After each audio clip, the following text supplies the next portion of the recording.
anything that I could not afford to pay for easily, I'll start a company in it. Marriage is a hack.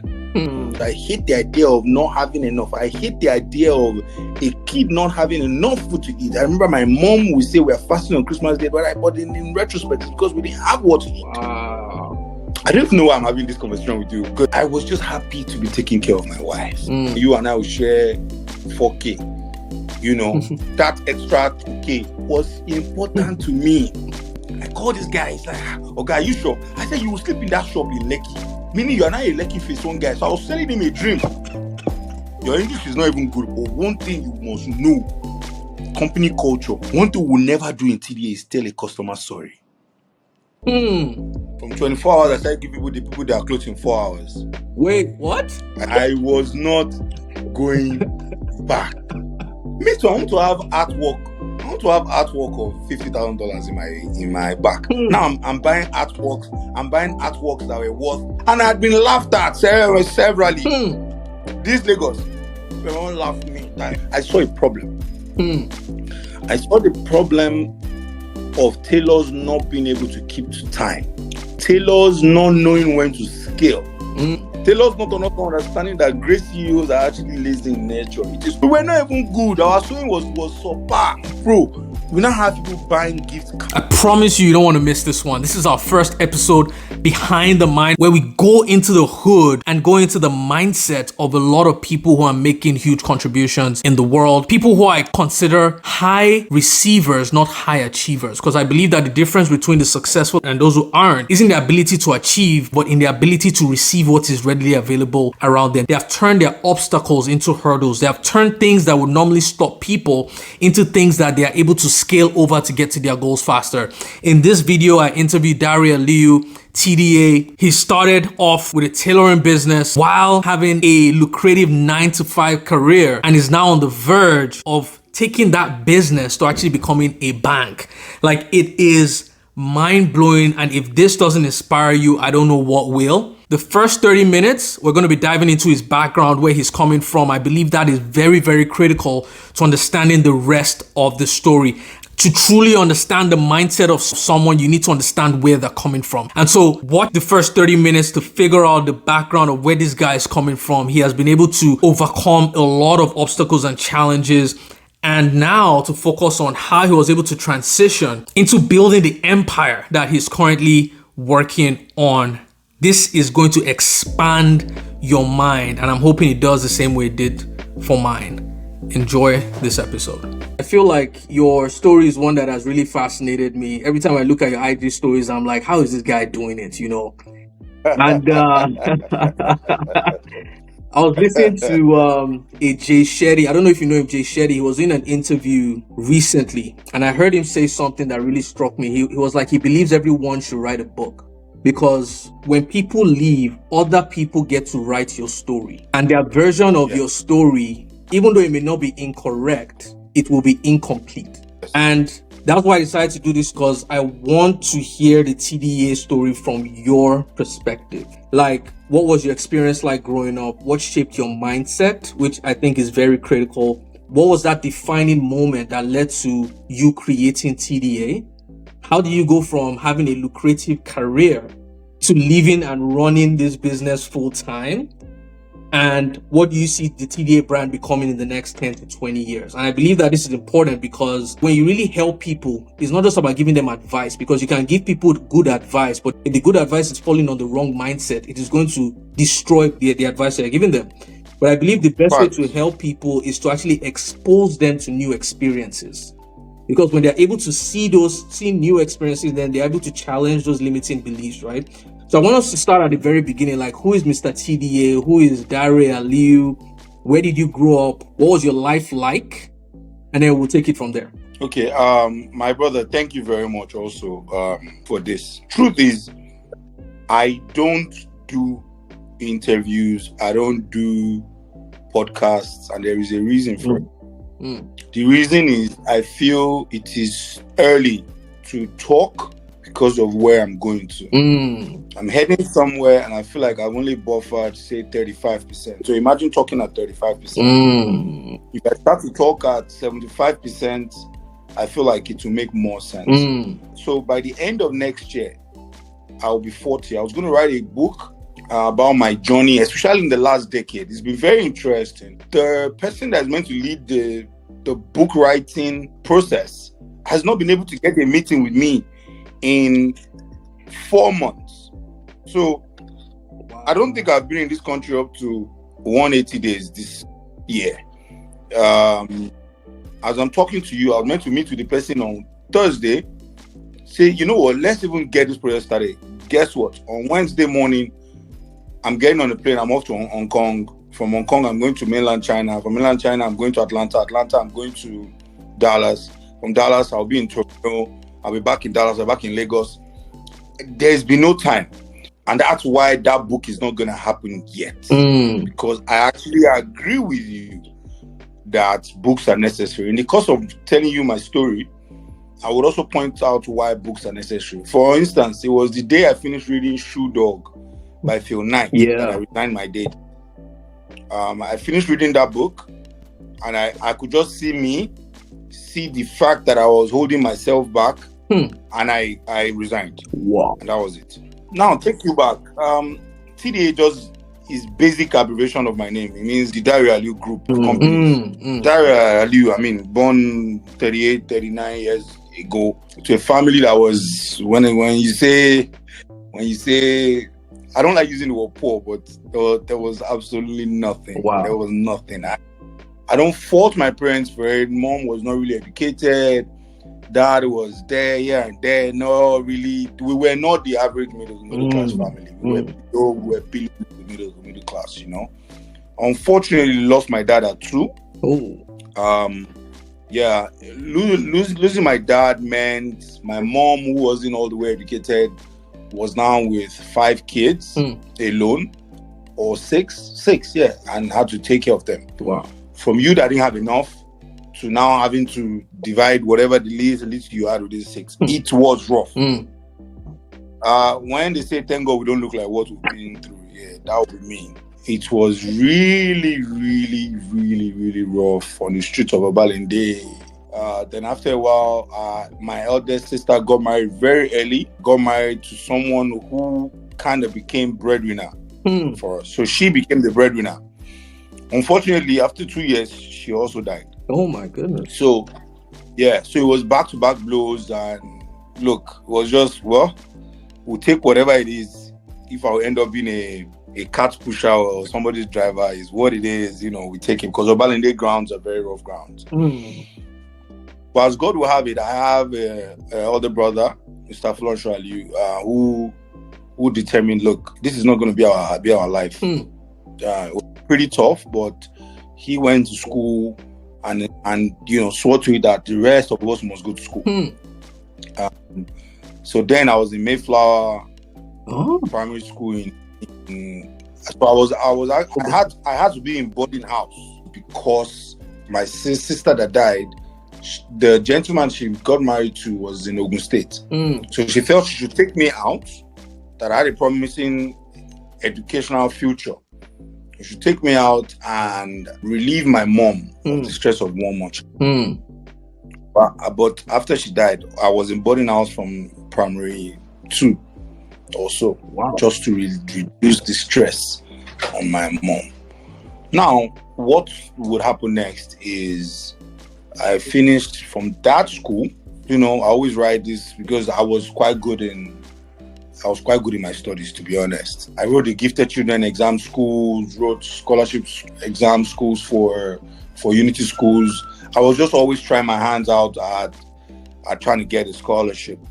Finished there, went into King's College. I was in first percentile, let me put it that way, throughout. I remember many years when I would come first, I would come. Wait. I feel like for people who are listening, I know you can't marry. They may not know what King's I know you College. can't marry that image of me. I know you can't marry that image of me now, bro. To what I'm telling you. Don't worry. I get that a lot. No. But at the same time, like, most people don't realize that King's College, how many people were you in a class? Like 110. And then in a set, we're looking at 1,000 people, right? Yes. So you're And first percentile. Yes, I was first percentile across the year, because in my class, Wow, it was either first or even if another guy comes first, it is by 2 points, and then I'm angry, and the next year we go at it again, the next term we go at it again. But I was always on stage, because at the end of the stage they called the best 3 students on stage, and I was always on stage. You know what I'm saying? So we did all that, and I finished King's College very well. Very, very well. Got scholarship to 4 American universities. I wrote SATs and TOEFL, but I didn't get the visa. Whoa! Now that was a life altering period, and I'll explain it to you. So I was in a class where I used to help people pass exams. I used to teach people extracurricular classes, classmates, and these guys finished King's College. Some were finished to say no A's and 6 C's, and they were on the next flight to America. Now, I was with my many A1s, and there was a stumbling block, which was a visa. I remember very well, I was one of the former governor's kids at the embassy. They didn't ask them anything. I'm sure they just brought a paper from the governor's office, and they just gave them the visa. Here I was with scholarships, and I just wasn't given a visa.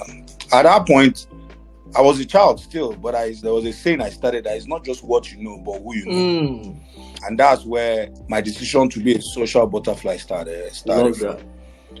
Because that depressed me. I was home for 2 years. So usually I was older than my classmates after that, because I wasted 2 years, almost 3. 2 years.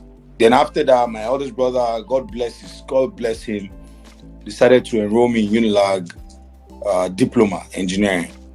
After about 3 to 6 months in Unilag, I don't remember now, it's all blurry, 2005. Earlier in that year, I'd written some exams that allows you to compete for scholarship. Or there's a scholarship called bilateral exchange agreement between countries and Nigeria. Now, we had the opportunity to go to Russia, Cyprus, Japan, a few other countries. By the time we did that exam, we were a lot of us, but I did well, and I was chosen for this scholarship. Wow. And that's how I ended up in Russia. Now, I went to Russia. It's such that if you do well in your BSc, you get your master's. Do well in your master's, you get your PhD. So I did my BSc. I did the language year, so I had to learn how to speak Russian, because we did our engineering in Russian, and ended up finishing my BSc, my master's. So kind of like I had MSc, MEng, whatever. I was going to start my PhD, but then I got scholarships for my PhD in Canada also. I was going to go, but there was a part of me that just felt I think I was old enough. And this goes for people that are thinking, should I do masters, should I not do masters? I feel masters should not be an academic exercise. Masters should be after you work a few years, then pick the art or pick the science you want to go and be a master in. Thank you. That's going to go for. So I felt I'd done masters in engineering, automation of electric drives, automation of frequency propelled engine. My degrees names were long. But all in all, what I was an electrical electronics engineering and an automation engineer. At the end of the day, instead of going to Canada, I decided, let me come home and actually do some work. After doing some work, I can always go back, go and do this PhD. All I had, because I was on scholarship, government used to pay us $300 a month. And this was, at the time, the most expensive city in the entire world. Moscow was the entire city was the most expensive city. So we were facing it. We were facing it. I'll just spare you the details because your face might change. Wow. Yeah. So it was just like continuous suffering. Now I finished and I came home. I can't forget that I came home with, say, I think $8,000 was all I was coming with. It was scary because this was a country where my parents were living on the mainland. I don't want to go back to the mainland. I know that I have to be on the island so that what happened to me before will not happen to me again. About not just what you know, is who you know, and being at the right place at the right time. You know, so I knew I had to be on the island. I came to the island, and my friend, I will not mention her name now because she's back in government. Her dad then was a governor. So I decided to work for a fiance's company, a small oil and gas company where just like 4 people. So I joined. In joining that, I was able to get a boys' quarter to stay in Parkview, you know. And I was excited. I was excited because, one, I was on the island. I was excited because I had something doing. And so this was 2013. You're not just on the island, you're in the luxurious part of the island. But don't also forget, you can be in the luxurious part of the island, but it wouldn't matter because it's value. If you like, stay in the Hamptons. If your neighbor doesn't attach any value to you, you will just be living in a geographical location. Yep. So I was at that job doing my NYSC. In the process of that job, doing that job, in 1 week, I lost my then girlfriend. That's a long story on its own. I lost my then girlfriend. The same week, I left that job because we were becoming toxic. And don't also forget that in leaving that job, it means you have to leave that house. So in 1 week, girlfriend, job, and house. Wow. So now all these things, when I look back at them, they were character building.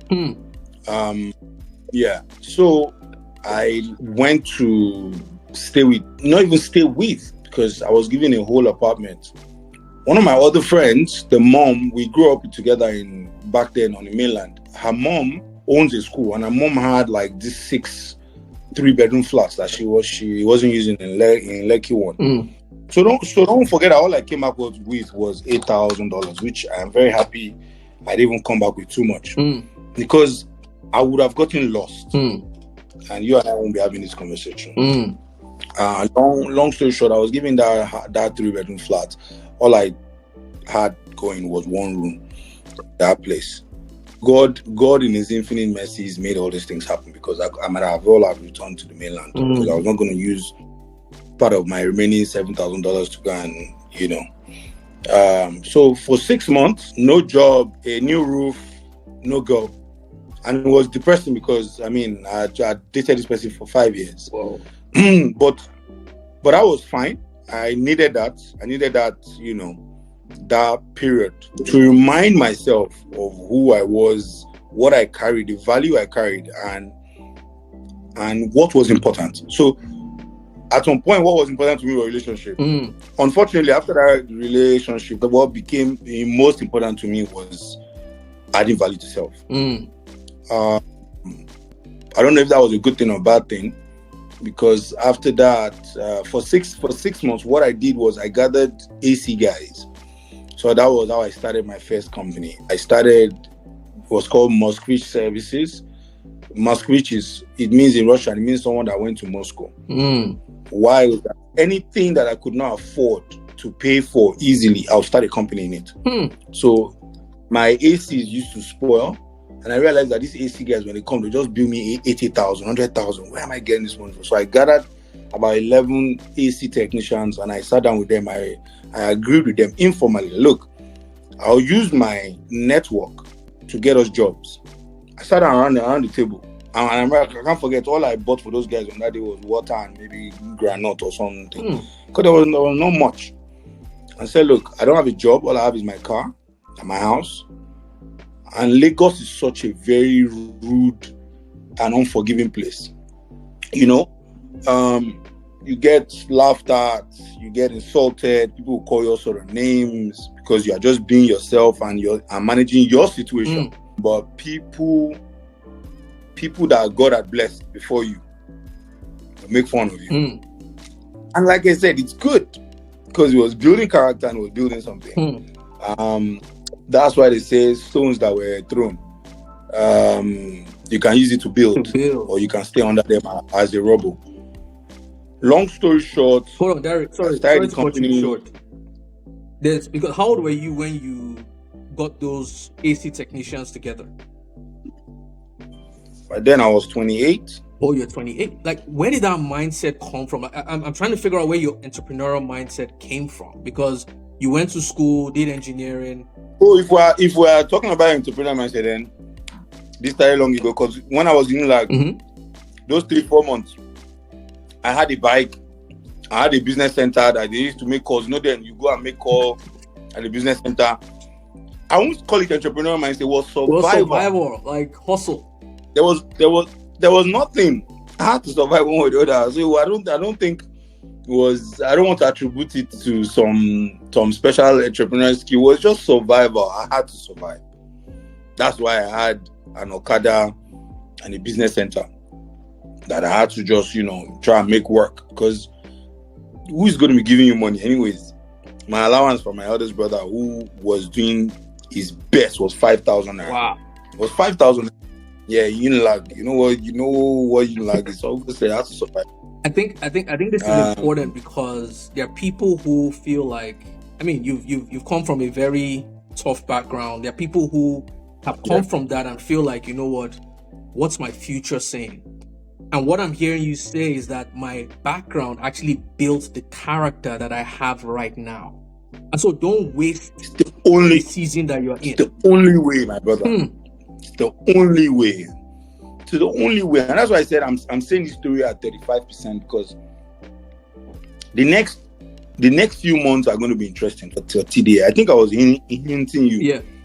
I'm going somewhere with the company, and I'll say in the next 2 months, CrossFit 50%. By summer next year, when TDA London opens, probably be edge 60%. Let's go back. Let's go. Okay, we're getting ahead of ourselves. Let's go to TDA, right? So let me finish the story. So we started the AC company, running around buying ACs for people, consulting. Sometimes all I'll come to do is just look at your space and consult for you, tell you need a 2 horsepower AC in this space because it will do this, it will do that. It also helped me that I studied engineering, because analytical mind, and that your 2 horsepower should not be put here, it should be angled here, because if you look at the vents, the airflow, that would just earn me 40,000 naira. But 40,000 naira at that point, I see a lot of 27-year-old guys now that are raising $10 million. Look, I don't care. Because at that point, that was all I needed. Yes, I had 8 million, 9 million, but that was like my life savings. I could not go there. So whatever I earned but it got interesting. Now, I went through that phase. January 2nd or 3rd, 2014, I got an interview. Don't also forget, I'm an engineer with a very good degree. Top percentile type degree. So with masters, I actually had double masters and everything. So I got a job interview at Shoreline Power, and I went to Shoreline Power, and they hired me as a BD, not a BD analyst, a BD manager, because of what I could say I had done in my down times. Don't forget I had BD for the oil and gas company. I had BD for myself. So I came in and... Sorry, what's BD? From BD... Business developer or? Business development. Okay. Yes. Business development. So my role was dual. Business development and project developer. So we finished up a power plant project in Shagamu for Lafarge. That was a very good experience for me. Apart from what I had done in Russia, this was a very good live test. I finished the installation and commissioning of gas turbines and some black started engines, and I think we also had some reciprocating engines. A lot has happened that I can't remember everything anymore. And then from there, I met my wife. And because I was a straight shooter, the day I met her is the day I told her, look, I've been through relationships, I've seen women, I've dated a lot.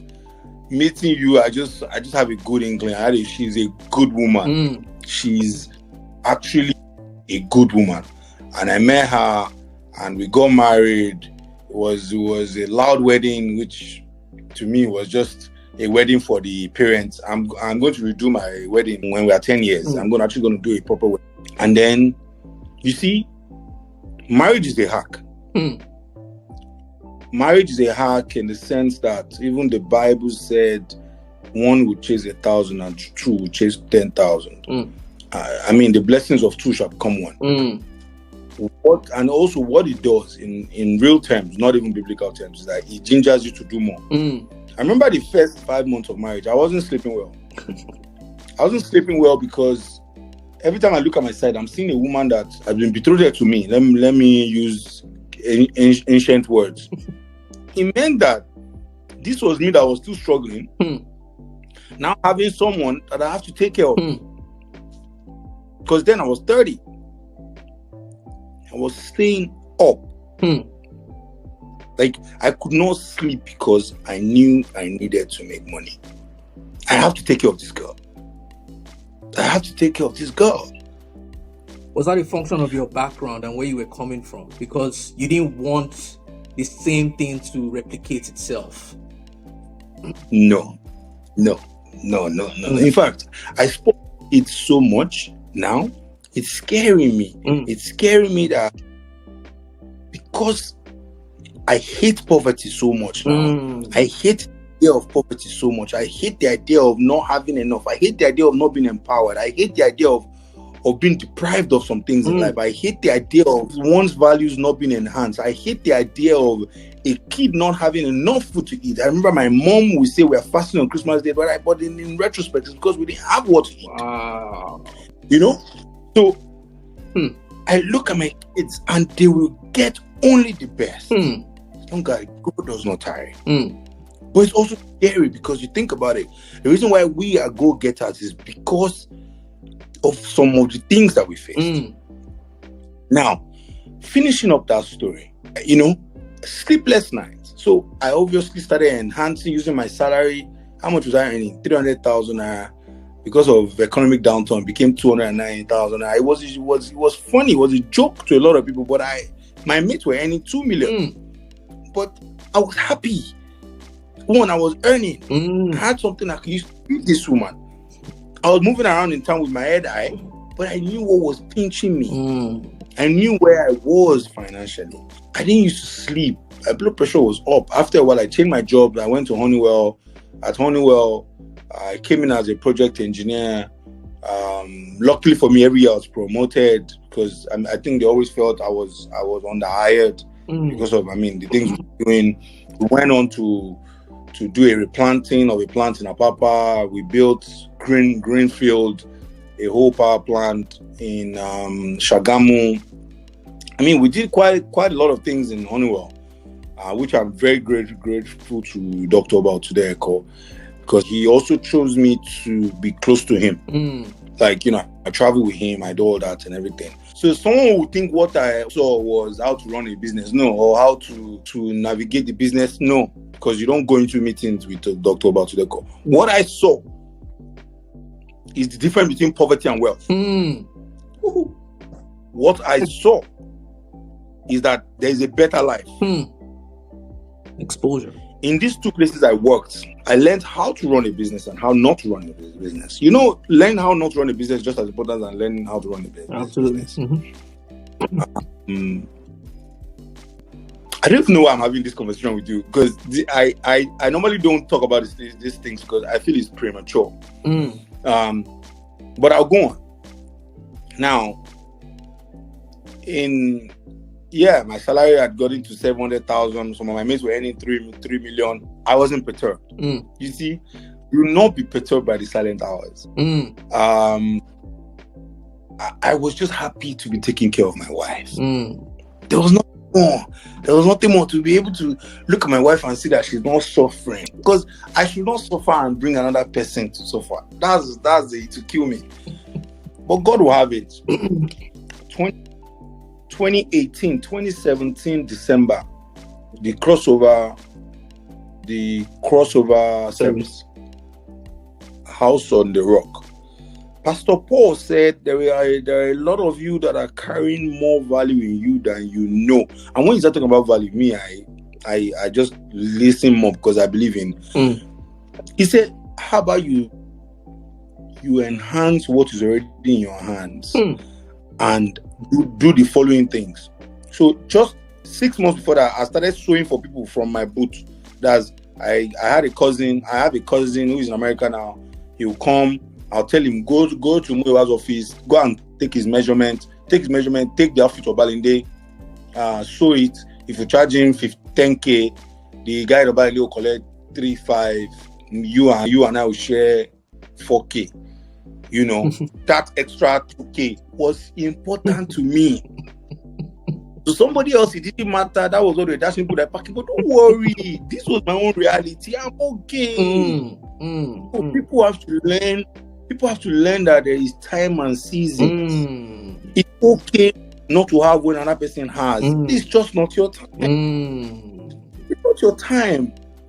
There's nothing that all those guys were doing now that I cannot do. In fact, I will do more than you if I choose to. Because it's time for me to be able to do that.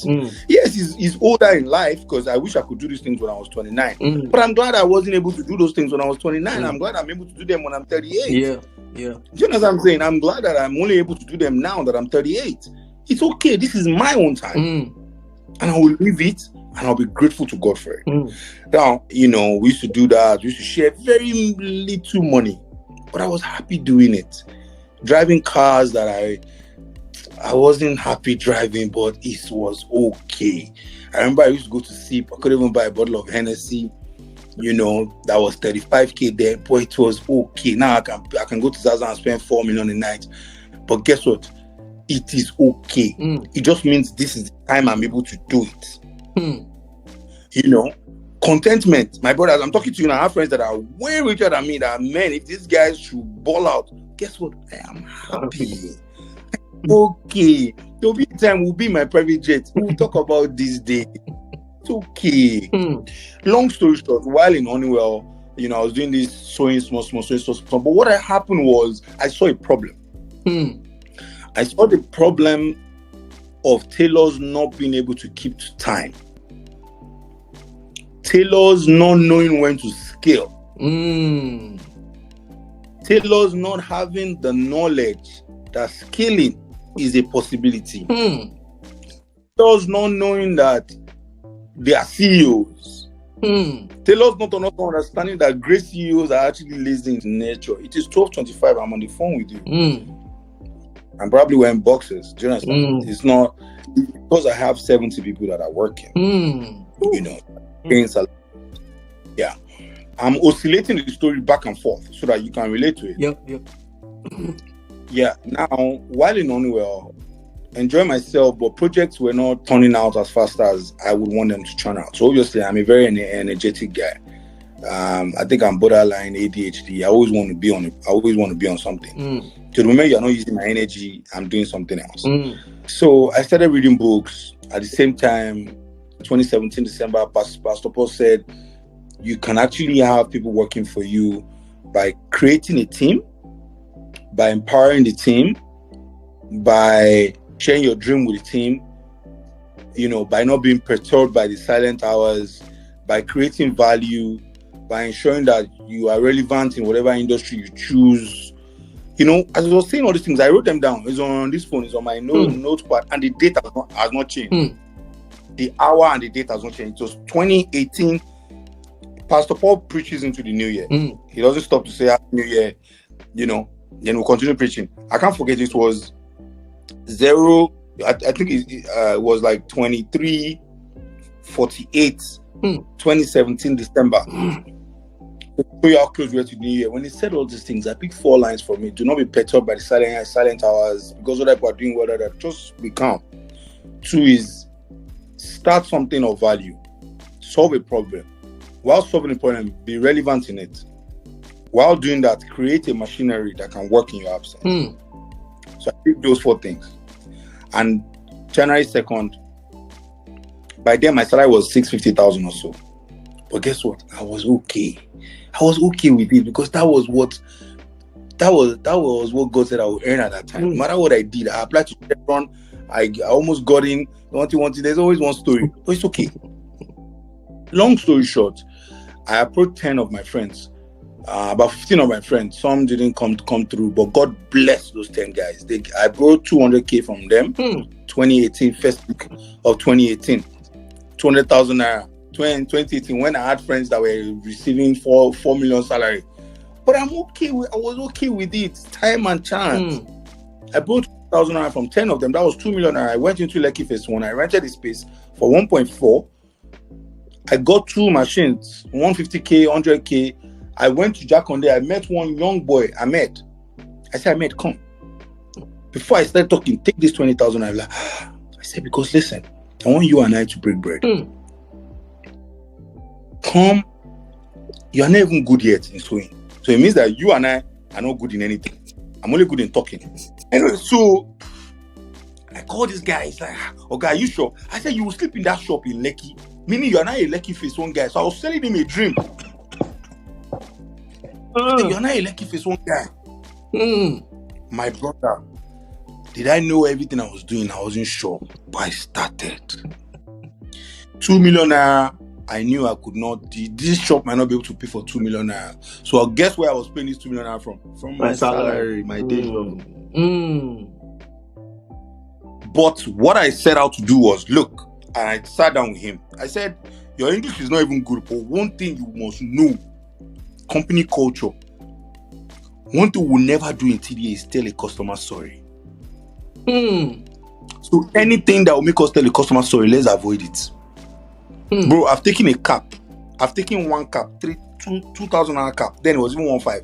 I've driven to Ibadan before to go and deliver a cap to a customer that did not get his cap on time. I know how many days my wife had to sleep on the bed alone till 4 a.m. because I was in the streets of Obalinde making sure that we finish a work because generator wasn't working. Just because number one ethos was you must never say sorry to a client. Sorry? No. Don't do it. If you do it, I can tear down the whole place. Because then what will make us be different if we are saying sorry? And we needed to be different. Because there's a book called Blue Ocean Strategy. You need to come in with a unique selling point. The unique selling point we're coming in was simply not having to say sorry. The unique selling point we're coming in with is basically never giving the client a reason to walk out and say it's not ready. I might not even give you the best clothes. At that time, I might not even give you the most beautiful outfit. But let us be accountable. Let what we say be what we do. And let what we do be what we have said. Do you understand? So that was all it started on. There was nothing else. I was just out to solve that problem. But God will have it. So real quick, just want to share before we get back to the episode. Back in 2021, there was a research done that showed that the number of men that died by suicide in 2021 was almost 4 times more when compared to women. And I believe this is because a lot of men are suffering in silence. A lot of men don't have a safe space, a safe outlet to be vulnerable without the fear of looking weak. And so what happens is that a lot of men medicate their pain and their insecurities with alcohol, with drug abuse, with pornography, sometimes even with work. Which is why I've created the Man Cave, which is a platform that will help men network with other like-minded men, a platform where you're going to feel safe enough to heal from your unresolved traumas so that you can get that confidence back to actually pursue your goals. In this platform, we're going to be helping you develop the right skill sets because a lot of men, they know what to do, but they struggle to do what they know. And so we're going to help you fix that disconnect. If you're interested, hit the link in the description below. It's absolutely free and I'll be giving you some more details once you do join. Let's get back to the video. Start this business like a joke. Don't forget that I told you that my salary was 650K then. First month, we're on 1 million. With sales? Revenue. Yes, because we were solving a problem. And God's grace, obviously. Everything really lies on God's grace. It was just the time. We're in a tiny shop where 4 people can probably not move. By February, I did a launch. When you think about it, I was mad. Why are you doing a launch for a tiny room? That room was smaller than this. It was smaller than my kitchen. But I did a launch. I did a launch because I'm not afraid of it. Who is on the ground is not afraid of falling. I did a launch that attracted over 600 people. Because don't forget, now I understood the power of networking. I understood that it's not what you know, it's beyond just what you know. It's also who you know. Then I remember, I can't forget also that I used to chop insults. So this one now is tailoring wants to go and do. Don't worry, leave it. Tailoring wants to do. And why is he friend? Why is he nice to everybody? He's attending every event. You don't know my plans, leave it. If you invited me for an event, I'll show up. Don't worry. People will talk. Your quality will falenu. They will talk. And there was one thing I feared. I feared those who talk about others to me because they will talk about me to others. So I stayed away from gossip because I've been a victim of it and I'm not going to victimize another person. Lagos is a crazy place. Lagos is the only place in the world where there can be smoke without fire. Yes. I like that. Lagos is the only place where two people can be eating lovely pasta and generate a story that never happened. So that was happening, but strong-willed with a wife at home to cater to. And by then, I now had a baby. My brother, I was a beast. There was no stopping. I was a beast. Like, my blood pressure was 165, but there was no stopping me. Because I knew then I was already crossing the 34 mark. There's no going back. So, by the third month, we're already doing 3 million a month. I'm like, come, there's something happening here. What was driving that? Is it your relationships or the standard that you had set, the 24-hour delivery? Number one, God's grace was driving that. God had said, yes, it was time to. I'll give you a seed. If you germinate the seed, it's your time. If it's not, you'll be on your own. I like that. I was working, my brother was working literally 20 hours a day. I'm saying no sleep. In that no sleep, not having enough sleep, I'll still attend events of friends, of acquaintances, just making sure that, because the top of the mind thing, if people don't remember what you do, how would they patronize you? Now, yeah. So, and I was marketing like my life depending on it. Because now I'd found something, I have to juice it. So it was God's grace. It was the unique selling point we came in with, was the fact that we're actually doing what we said we'll do, which is will not disappoint you. We were not even good. Our sewing was so bad. But we were giving people their clothes. They were entering weddings and looking good. And I had clients that just said, now yeah, we did. You know, people actually just want to deal with people that have integrity. People are tired of being sweet. You give a tailor your outfit and it will disappear. I'm a gentleman, Moshood, that was been sewing with me from day one. Moshood still made an outfit last week. It's been 5 years. But all I know, and our sewing has improved. There's nobody in this country. Bring your outfit. I will bring an outfit from my office. Our sewing will look like your sewing, if not better. But you see, that took time. That took time. But we had to enter this game somehow. We are no longer just a tailoring company anymore. I will tell you what. We are almost a bank. Let me finish.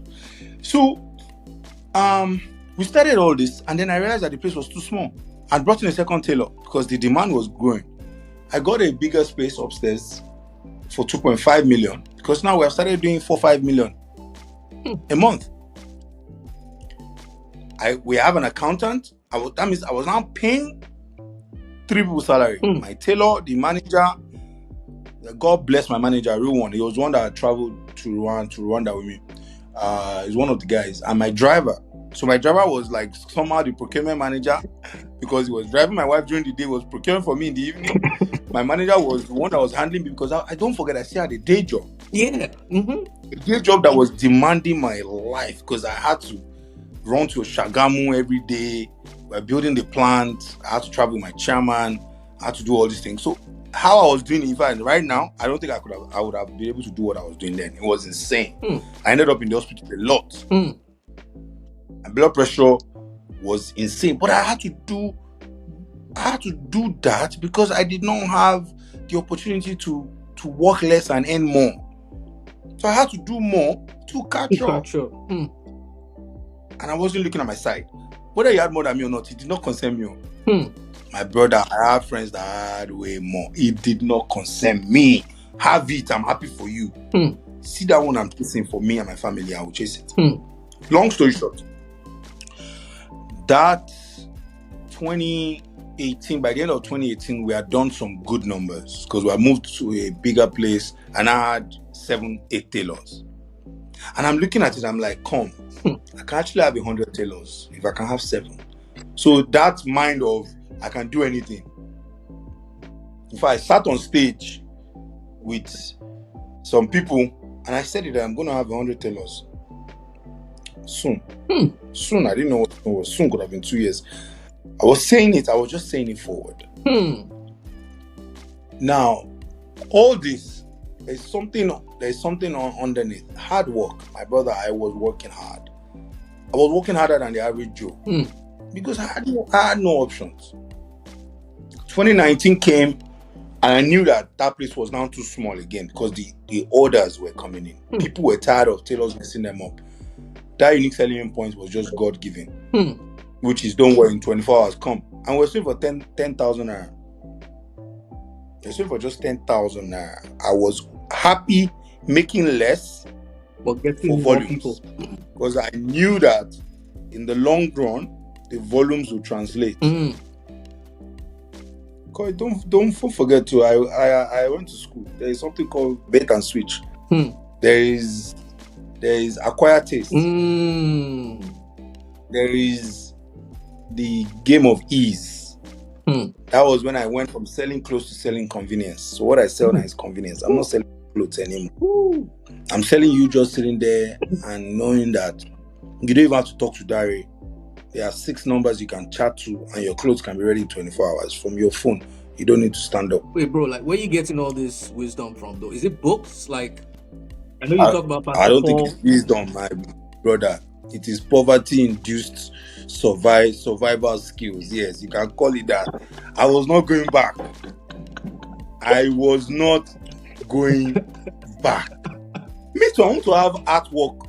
I want to have artwork of $50,000 in my back. Now I'm buying artworks. I'm buying artworks that were worth 10 years salary. What? Because my brother, I didn't want to take no for an answer. And I had been laughed at severally. This Lagos, they won't laugh at me. I loved it. I loved it. So that it makes the story sweet. I loved it. I know some of the people that laughed at me then ask me for help now. I do it gladly. I do it gladly because it makes it even sweeter. I go to bed very happy. My brother, in real terms, I know we don't say this thing because we try to be humble. I have money now. So I go to bed happy, like, God, I beg, thank you. Not thank you for bringing that guy that laughed at me to ask me for help. No. That's not good. But thank you for not making me be the one that is still going around looking for I'm telling you. My brother, it was basically poverty-induced survival skills. Nothing else. I'm not going to attribute it to anything else. Not to make a joke of the situation, 2019 came and me and my accountant sometimes we look at each other and be like, come on, we have money. We are making money. There was a time we had so much cash, my accountant said, you need to do something. And that was when I bought my first Rolex. I said, just put in something. Then started my dollar savings, blah, blah. This same business, bought my first apartment, my wife, was like a joke. But that's the business. Because we're serving numbers. 2019, one day I entered into my store and I saw 18 people cramped in one small space, waiting to be served. I said, no, God, you are passing me a message. I went around Lekki. I go back into my car. I drove around Lekki looking for a building. Finally saw a building. The amount of money they were calling was too much. But guess what? I knew that I needed a building. I looked for the agent was telling the landlord that I don't look like someone that can afford second year. I let them divide the mall into pieces and rent it out. But it was okay. This part of what I was talking about Lagos. How did you know I couldn't afford it? Exactly. But guess what? That's Lagos for you. He wanted to just get the mall and divide it into pieces and rent it out. But I knew I needed a whole building. He went to tell the landlord that he didn't think that's the building you're in right now, right? Yeah. One of the buildings. So he said to me, Yeah, my brother. He said to me and said, he told the landlord said to me that guy said he profiled you. You don't think like you will. This was when I was already doing like 10 million a month. He said he didn't think that I'll be able to pay for the second year. He pained me. But this is me that already has a tough skin. That I'm used to any kind of talk. I just went next door, and this is why it's good to be nice. I went next door. I shared money to some boys that were around the building, just gisting with them on a random 6 p.m. And I told one of them, "Oh my, I just find the owner of this building." And one of them said, "Oh, I have the man's number." Old man, very gentle man, gave me his number. I called him and I went to visit him. For some reason, his daughter is married to one of my friends, one of my guys. They're in Canada. And I had a conversation with him and I said, "Sir, I need this building. And I'm showing you that I'll be a son to you. I'll take care of this building. I will enhance this building. I'll give this building a look that could have never been. I will make sure that this building you are proud to point at it." And I was like, I'm so convinced. But it's business that the guy said doesn't think I'll be able to pay second year. I said, "Sir," then I made a statement that, in fact, if I look back today, I should slap myself for it. I said, "Sir, what if I increase the rent that he's saying we should pay? And I pay you 2 years immediately." I didn't have the money. My brother, I did not have the money. He said, if you do that, then that means you have shown him that you are capable. He says, "Sir, please give it till tomorrow." I left that man's place, but my brother, I didn't know where that money was going to come from. Yes, I had money for 1 year. We are talking about 10 million, bro. Then it was big money. The only thing, I said a prayer. Like I said, God's grace. I said a prayer, and my mentor came to mind, and I ran to him in Ikoyi. This is where the place of helpers come in. I said, "Sir, I have a problem. I've never asked you for anything, and I'm not even asking you for anything. I need money. I need about 10 million naira.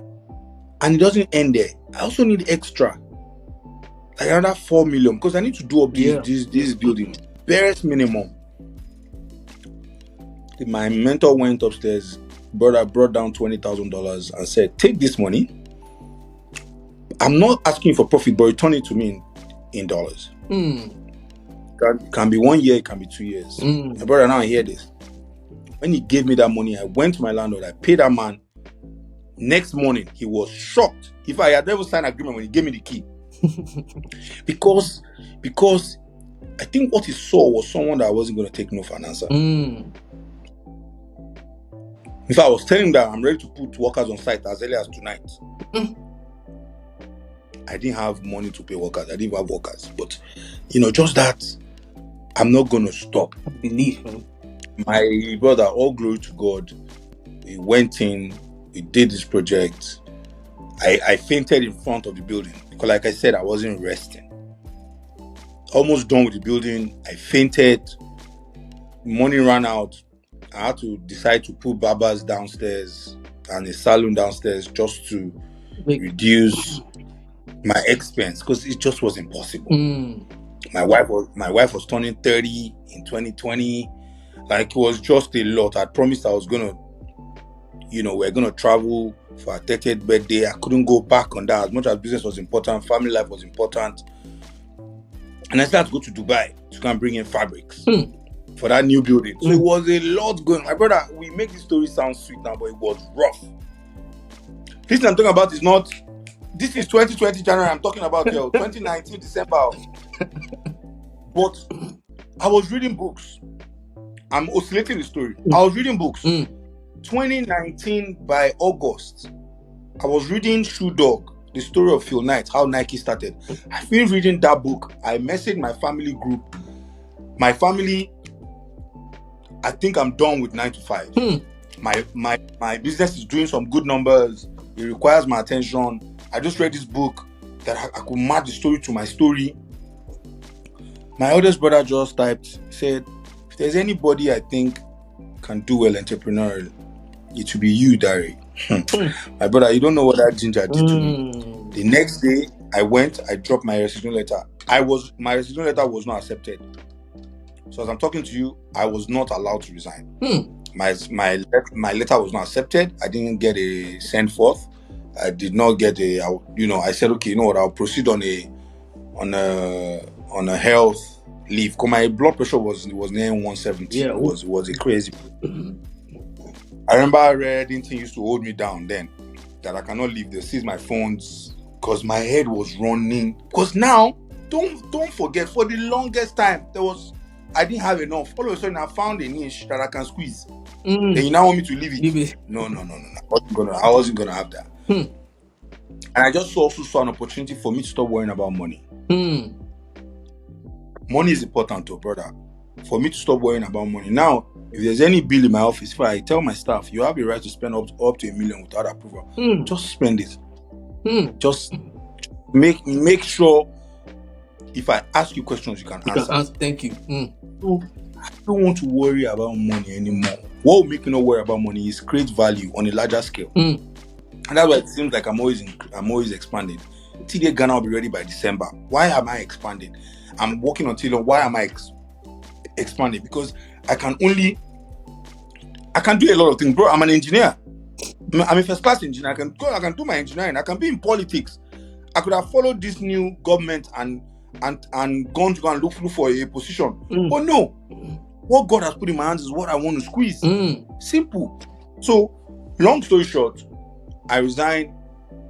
That same year, I went to start TDA in Tanzania. I went to visit my good friend, and I could just see an opportunity. I could just see a land that we could bring what I was doing here to. And the business is been 3-4 years now. He's doing well, has his own staff and everything. That my first tailor that I mentioned to you, Ahmed, that I went to carry in Jackson State. I saw the dream too. He's been living in Tanzania now for 3 years. No way, bro. Yes. So he's the head over there. When I went to start TDA in Abuja, he was the one that also went there to go and start it. You see, you need to, when you sell a dream to somebody else, you need to make sure that you help that person fulfill the dream. I told him I was going to take him places.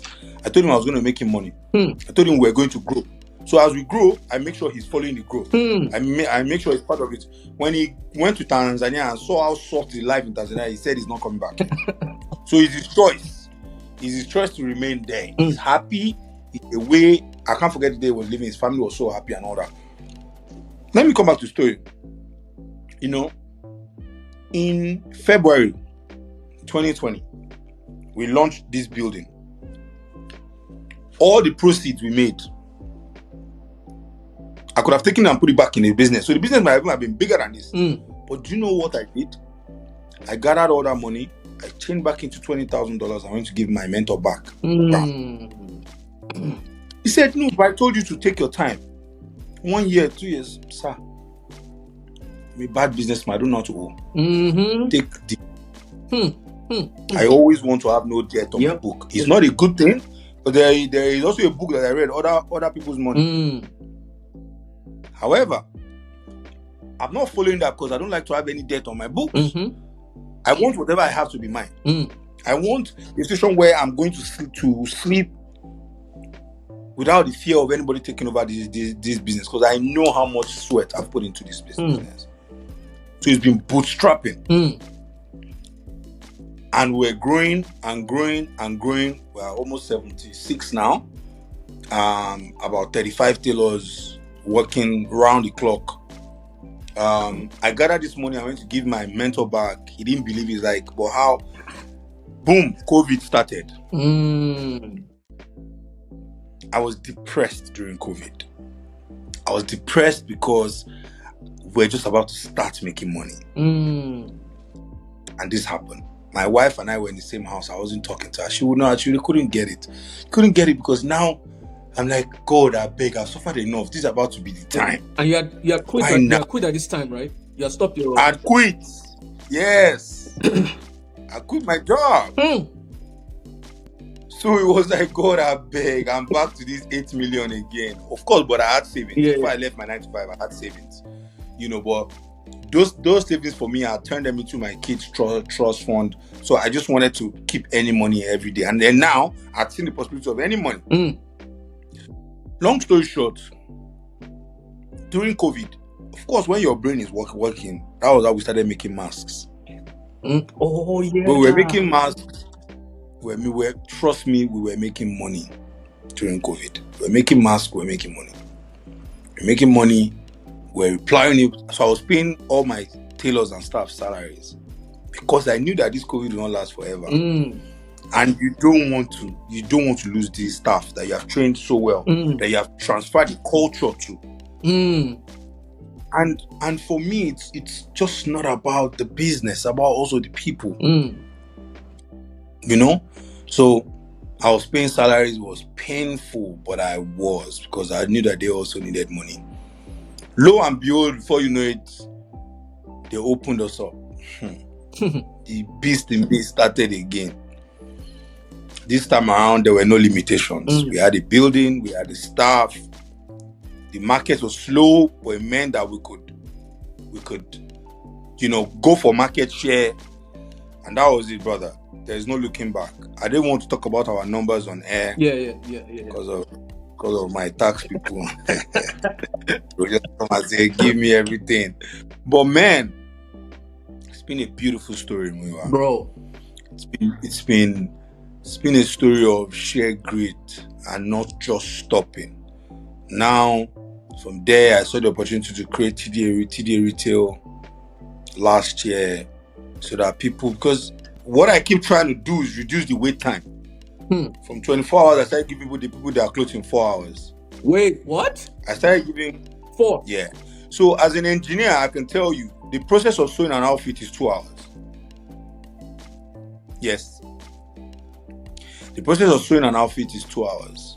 So I started giving people the outfits in 4 hours, because I'll use the remaining 2 hours for quality control and to manage the perception of the fact that I can give in 2 hours. Because people now started taking advantage of the system. You do that outfit in 2 months, you come and say 24 hours, we'll do it for you. But can you let us actually do the people that really need it in 24 hours? No. But as Nigerians, we want the best of everything. I don't necessarily think it's a bad thing, but it can be bad. So it started affecting us. So what we now do is, now at some point I introduced a 5K surcharge. If you want in 24 hours, that's when you now hear, oh no, okay, don't worry, I can get it in a week. So that kind of reduced the pressure on us and made us be able to do 24 hours in actual sense without, or without not being able to give the people that really needed it 24 hours their outfit. Now, to be honest, my brother, the business has done more for me than what I think engineering would have done for me. What I used to earn in a year can be what I will earn in a week. What? Yes. It's all God, Miwa. It's been a lot of work. A lot of work has gone in behind the scenes. One day I'm going to take you through the building. I'm going to take you through the building so that you will see the amount of people that are working. Yeah. I think when you see, I'll try and open my camera here. I think when you see the amount of people that are working per second, you will appreciate what I show you guys online is not. It's 1%. It's just I intentionally just do that because the time for that is coming. I will make a video someday. Now we just got a building across our current building. This building I'm paying about $25,000 a year in rent. Whoa. It doesn't make any sense. I'm doing up the building now. I've probably spent about $50,000, blah blah blah. Now, anyone will ask me, why do you need this building? You just finished one building. But my brother, you see, the dream is bigger than buildings. I'm working with a few gentlemen on the tech part of things before I hire a CTO. Because now the company is going to the point where we're actually paying well. We are paying well. We are almost getting to where I want us to get to. That's a professional place. We're working with some tech guys to build us up to where we should be. You ask me a question, where is TDA going to be in 10 years, 20 years? We just formulated our board, or our advisory board, agreed terms with our lawyers. The business is going to consolidate. I'm just going to show you my screen. Number of people that are moving around at every point in time. And this is not even all the screens. Wow. So when the new building is ready, the new building is about 8-10 bedrooms. Downstairs, we're going to have TDA Leather World, because the experience center I started downstairs, which is TDA Retail. I realized that apart from kaftans, one of the best products is my leather product. So I'm putting a TDA Leather World downstairs in the new building. Second floor, the female brand. So I bought 50% of the female brand last year, because I realized that when men come, they also want to take care of their wives with this level of service. So bought 50% of a female brand, and that business statistically, not revenue-wise, statistically is growing faster than TDA Couture. So it's time, women shop more than you and I, my dear brother. You and I, we can wear the shirts today. That's true. That's true. So we are giving them their own space and all that. Third floor, all my tailors will be there. The old building, which is my building I just finished doing, spending so much money beautifying, will now be a strictly administrative building. I'm going to have a fabric lounge, a fabric hub in there.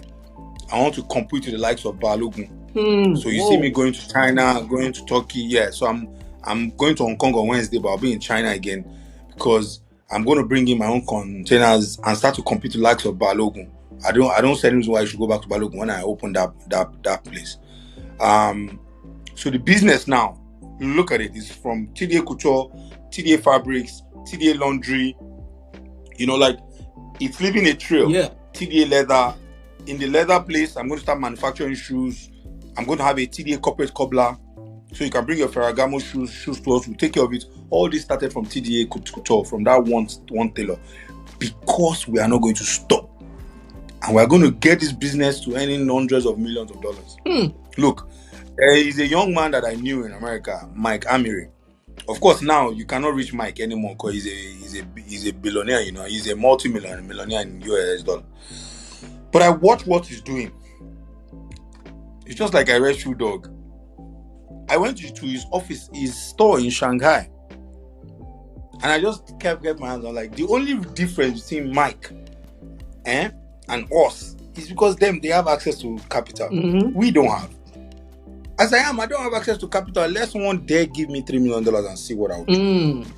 Give me $3 million and see what I would do. You won't believe that it's still the same fashion-based business. I will hire 1,000 people. Who says we cannot manufacture for Zara in Lagos? Who says that we cannot manufacture for even Amir himself in Lagos? People are willing to work. It is the opportunity. That it is the opportunity that is not really available, because even the people that can create opportunities, people like you and I, back here, there's no access to capital. You can't be giving me money and telling me to be paying you 6% per month. That's robbery. I'm not robbing. I'm not doing yahoo. Why you can't expect me to make that kind of money back? So it makes no sense. If we could get single-digit loans, or even close to single-digit, say 10, 12, 11%, we will do wonders in this game. But we'll keep bootstrapping. Now, by the time these things I'm doing are ready, I'm already speaking to Deloitte and some people in KPMG. We are going to officially value the company. Do evaluation of the company. By then, TDA Ghana should be ready. By next summer, TDA IPO. And so IPO, I think, is a big word. IPO is you are going public. But what I would do is I would sell 30% of the company. 30 to 40%. Now, why am I doing this? I'm not doing it because I want the money. Because there is money coming ahead. The money is going to come ahead. Of which, to be honest with you, bro, I'm so comfortable right now. I'm not looking for much. Don't forget what I keep telling you, that I don't look to my side. If you have more money than me, I'm not looking at you. I'm comfortable now because there's nothing I want to do I cannot afford to do. If I want to get on a private jet today, I will get on a private jet. But do I want to get on a private jet? No. So I'm not going to do it. Doesn't mean my friend that is doing it is doing anything bad. He can do it. He's doing it. He wants to do it. I don't want to do that yet. you get what I'm saying now? So I'm comfortable where I am. However, it also allows me clarity of purpose. It allows me to see that, okay, now that money and what I will spend is not my problem anymore. Now let us go for the jugular. Now let's do the big things you've always dreamt to do. Even though I'll be achieving them when I'm 40, I'm okay with it, my brother. Dude. Now I can take care of my family. Now I can spend whatever I want to spend. I can do what I want to do. Next step is to consolidate and build. And in that building, once I sell that 30-40%, there's no way to be less than $2 million, $3 million, because I have our books. What I would do with that money: hire professionals, constitute the board of directors. Now I have an advisory board. Constitute the board of directors. Take this thing we're doing international. Do it properly, because then we'll have money. And then I can stop working like a slave. What will happen is now I'm going to hire executive directors who I will tell the dream, who will run with the dream faster than my leg will. That's where TDA is heading to. I hope I've been able to answer your question. You don't understand. You don't understand. I had questions here, and for some reason, you've touched everything. This has exceeded any expectation that I had. I was going to break down the questions, but it's like you just ran with the initial questions and you killed it, bro. Like, I'm so proud of you. You don't even understand. I can't imagine what your mom must feel. How your siblings. Yeah, she's a happy woman. She is eating prawns and calamari now, my bro. And even more important, your kids. You've broken a generational pattern. That they don't even know where dad is coming from. And so, like, dude, thank you for your time. It's all love, my brother. This is going to go viral. Like this story. This story is amazing. Like, your mindset is like you're thinking like a lion. Like, there's just this. My brother, trust me. Your mindset is something else, man. Like, I never want to go back. I never want to go back to where I'm coming from. So meanwhile, you see, the reason why on the streets of Lagos, I want to believe I'm nicer than the average guy. Because I carry cash in my pocket to give out to people every day. I help people as much as I can. I pour myself into other people. I mentor people a lot, because, like I told you, I hate the fact that some people just don't have opportunities. I hate the fact that some people just don't. Some people cannot break generational patterns. I hate the fact that not everyone is given the opportunity to enhance the value within them. What if I never stumbled on the problem that TD is solving? Bro, we now have people buying gift cards a year ahead. So that's why I say we're almost a bank, because now we are keeping money for people. Hey. You know, Starbucks is not just a coffee company, right? Yeah. You know, McDonald's is not just a food company. It's a real estate company. Starbucks is literally a bank. Because Starbucks card is their biggest. Bro, we are going somewhere. You and I will have this conversation again in 5 years, and that's really when I feel like I'll talk. I feel like this conversation is premature, but I'm happy to be talking to you. Yeah. But I feel like it's premature. In 5 years' time, I'll be comfortable enough, because by then we'll be public. The numbers are public. I will tell you the numbers. Because it won't make sense to you that it is a business that started from 2 million naira 5 years ago. My brother has been God. I've had good people on my side. I work like I work. I don't know why I see you in politics. Maybe once you've gotten the board of directors, the executive directors, so that you can have your time back. Because I feel like your mindset is what we need in government, where you can't. It upsets you to see people working with value and they're not able to deliver the value that you have in them. So, and with your So let me network, quickly. like sky's the limit, man. Let me tell you the spoiler. I don't see myself going into politics anymore. I used to think that I'll be the governor of my state. I used to think, in fact, as I'm talking to you, this is the closest any generation has been to presidency. That's a young generation. Bro, we are literally in the presidency.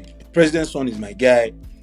I have friends that are DGs and commissioners and ministers. Like, this is how close it gets. I don't go to any of these people's offices. It's intentional, my brother, because I want to give them the room to work.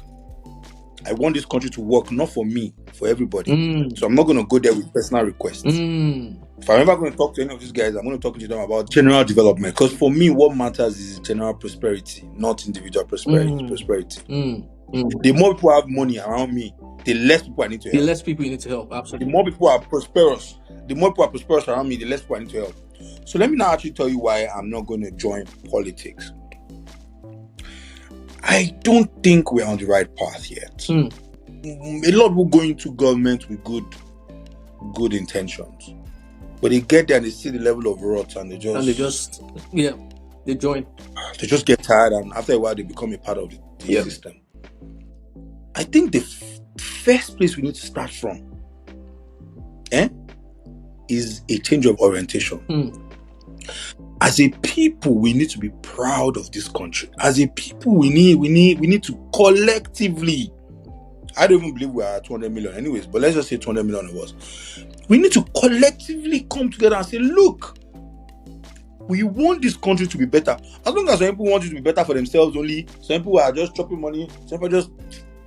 one president cannot change Nigeria. One governor, 30 governors are too small to change Nigeria. So if I go into government, I'm just going to join them, and that's against my personal ethos. That's against what I believe in. I don't believe in individual prosperity. Yes, I'll be very rich if I join government, but who says I can't be rich outside government? I can sleep in my house till 2 p.m. as an entrepreneur if I choose to. I can travel over the world. I've traveled like 16 times this year. If I was a government official, I can't do that. But those travels have pushed me forward. They are enhancing the things I want to achieve. They are broadening my mind. I don't want to be saddled with the responsibility of doing what I don't even think is right. If I join a government agency now, not only will I be forced to become about self, about my own prosperity, because that's what the game is mostly about. I'll just join a system of, I can't change it. Let me just, But guess what? The little place God has put me, I can change what happens daily. I can change people's lives. So why not do that first? So why not do that? Let me conquer that as much as I can. I'm no longer interested in Nigerian politics. The orientation has to change. The orientation has to change. We need to collectively want this country. Look at Rwanda, man. Look at Rwanda. I go to Rwanda a lot. I have business there. Look at Rwanda. The people love the country. You can't. There's some things you don't litter the ground in Rwanda because if you litter, they'll punish you. You don't litter because you want your country to be beautiful. So if I am thinking this way, but my driver is not thinking that way, then my driver is going to litter the place. Then the place will flood. Then our cars will spoil. Then the government will get tired. The government will take money that went used to build schools to go and clear gutters. It's a ripple effect. It's a domino effect. So for me, until we get the basics right, which is mindset, I'm not interested. I'm comfortable as I am. My brother, that's why I said, you know why I kept saying, I don't look to the side. I don't care how much somebody else has. I don't care what somebody else is doing. You see this small that God has given me, I am satisfied. I'm content. I am hungry for more. I'm hungry to be bigger. But man, my brother, am I content? Yes. Brother. Am I content? Yes, and that's it. I hope I answered your question. Brother, it's been awesome. Thank you so much for your time. This has been amazing. I'm living inspired. And I feel like even my mind needs to expand because I'm just listening to you. Like, I've been exposed to a different level of thinking. And I feel like the audience is also going to get that vibe as well. Thank you so much, bro. Like, I hope so. No love, my brother. I definitely love, want to be man. respectful of your time. Thank you so much. I'll let you know when this is up so that we can share it with the world, so that they can know TDA story from your perspective. I feel like you've done it justice like crazy, man. But thank you so much. I can't believe I'm even having this conversation here, because like I said, I feel it's premature. No, nothing. I want to get it building. It's gonna build. This is one phase of the story. It's gonna build in the next 5 years and the next 20 years. We need to document our lives and our stories to inspire the world. Yes, I agree. Thank you so much, I agree. bro. And we'll have this conversation again in 5 years. It's all love. Please, love to the family. And I believe I'll see you soon. Definitely. I told you this was going to be amazing, guys. Like, what do you guys think? What inspired you? This expanded my vision. I realized I was thinking too small after this episode. So what stood out to you? Like, there's a lot. We're going to be having some more guests on the show that will blow your minds. And so definitely subscribe and like, turn on the notification bell so that you don't miss a beat. Welcome to the Mindset Mastery for Men, where transformation happens when you master your mindset.